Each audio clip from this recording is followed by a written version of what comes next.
Gelin size bu bölümde Shakespeare'in son dönem oyunlarından biri olan Fırtına'yı anlatayım. Bu oyun ilk bakışta klasik bir intikam hikayesi gibi görünse de aslında bir uzlaşı, bağışlama ve yüzleşme oyunudur. Bir yandan zorla yitirilmiş toprakların ve statülerin hikayesini anlatırken, öte yandan güç ve iktidar uğruna başkalarının haklarını gasp edenlerin de öyküsüdür. Hikayemiz ıssız bir adada yaşamak zorunda kalan Prospero ve kızı Miranda ile başlar. Prospero, okuduğu kitaplar sayesinde büyü sanatında ustalaşmış, ormanın perilerini, insansı ama vahşi yaratıkları ve hatta denizi ile havayı bile kontrol edebilmeyi öğrenmiştir. Bir gün adaya yakın bir geminin geçtiğini fark eder ve büyü gücünü kullanarak dev bir fırtına çıkarır. Gemiyi karaya oturtmak, içindeki yolculara bir ders vermek niyetindedir. Kızı Miranda bu duruma karşı çıksa da Prospero onu sakinleştirir ve bu kişilerin geçmişte kendilerine büyük bir kötülük yaptıklarını anlatır. Asıl hikaye bundan 12 yıl öncesine dayanır. Prospero Milano dükü iken yönetimi geçici olarak kardeşi Antonio'ya bırakır. Ancak Antonio, Napoli kralı Alonso ile birlik olup ona ihanet eder ve kızı Miranda ile birlikte onu ortadan kaldırmak ister. Halkın sevgisi nedeniyle doğrudan öldüremedikleri Prospero'yu içinde ne yelkeni ne küreği olan bir sandala bindirip denize bırakırlar. Sadık uşak Gonzalo gizlice bu sandala yiyecek, giyecek ve Prospero'nun bazı kitaplarını yerleştirerek onların hayatta kalmasını sağlar. Böylece baba kız bir zamanlar cadı Psychorox'un hüküm sürdüğü, şimdi ise oğlu Caliban'ın yaşadığı bu ıssız adaya ulaşırlar. Psychorox ölmüştür. Caliban ise vahşi doğasından çıkamayan, kaba ve tehditkar bir yaratıktır. Miranda onunla iletişim kurmaya çalışsa da sonuç alamaz. Prospero hem Caliban'ı hem de bir zamanlar Psychorox tarafından ağaca hapsedilen hava perisi Ariel'i büyüyle kontrol eder. Ariel, Prospero'nun hizmetine girdikten sonra özgürlüğü karşılığında ona yardım eder.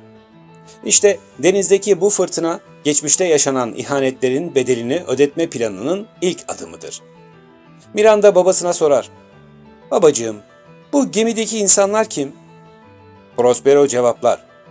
"Bize bu kötülüğü yapan kardeşim ve onun yardakçıları." Kızını sihirle derin bir uykuya daldıran Prospero, Ariel'i yanına çağırarak gemi mürettebatının akıbetini sorar. Ariel, herkesin kurtulduğunu, ancak adanın farklı yerlerine dağıtıldıklarını, bu yüzden birbirlerinin yaşadığından habersiz olduklarını bildirir. Gemi mürettebatı şöyle dağılmıştır. Antonio, Kral Alonso, kardeşi Sebastian ve Prospero'nun eski uşağı Gonzalo bir grup, kralın soytarısı Trinculo ve uşağı Stefano başka bir grup, kralın oğlu Ferdinand ise tek başına bir yerde mahsur kalmıştır. Bu esnada Kral Alonso'nun kardeşi Sebastian, Antonio ile birlikte kralı öldürüp tahta geçme planı yapar. Tıpkı yıllar önce Prospero'ya yaptıkları gibi. Ancak bu kez her şey Prospero'nun kontrolündedir. Ariel'in yardımıyla kralı zamanında uyandırır ve suikast girişimi engellenir. Kral ellerinde kılıçlarla başında duran bu iki adamın vahşi hayvanları kovuyorduk yalanına inanır. Öte yandan Trinculo ve Stefano Caliban'la karşılaşır. Onun sayesinde hayatta kalsalar da Caliban'ı küçümseyip onunla dalga geçerler. Ancak Caliban, Prospero'ya duyduğu nefreti bu ikiliyi kışkırtarak kusar ve adayı ele geçirme planı yapar. Bu arada Ariel büyüyle Ferdinand'ı Prospero'nun mağazasına getirir. Miranda ile ilk kez karşılaşan Ferdinand hemen ona aşık olur. Miranda da ilk kez kendi cinsinden bir yabancıyla karşılaşmanın şaşkınlığını ve heyecanını yaşar. Prospero bu aşka hemen onay vermez. Ferdinand'ın sevgisinin gerçek olup olmadığını sınamak için onu bir dizi sınavdan geçirir.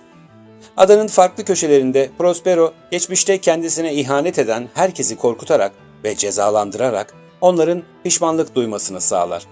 Ancak amacı sadece intikam değildir.